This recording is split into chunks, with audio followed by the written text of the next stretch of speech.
crazy. I did something over here, and you did something over there, and in the middle, they became something new. They became you.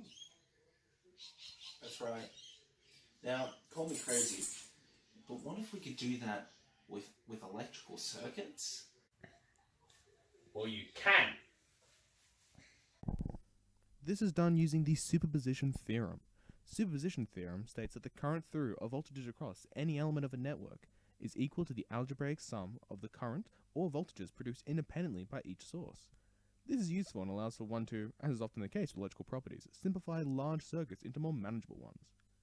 The utilization for this is that the electrical interactions of a component can be solved in amongst a mess of power sources. How about that? In order to demonstrate superposition, I'll briefly go over an example. In this circuit, the resistive elements have two energy sources influencing the consumption of current/voltage. In order to find the current flowing through R2, the source's effects is evaluated separately. First, the circuit is evaluated with the voltage source being shorted. Next, as seen here, the circuit is evaluated with the current source being considered as an open circuit.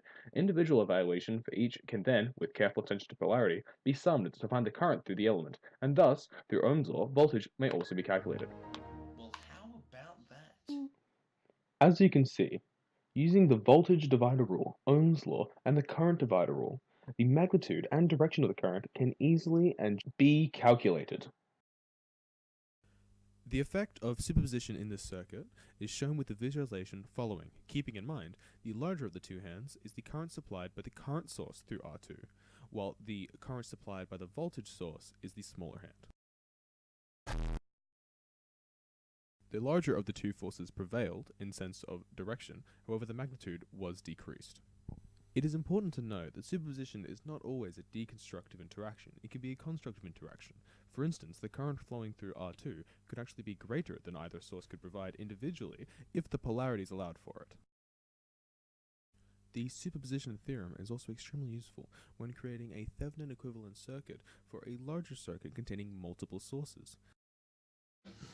Well, how about that? Don't forget to slam that like. Oh yeah, please.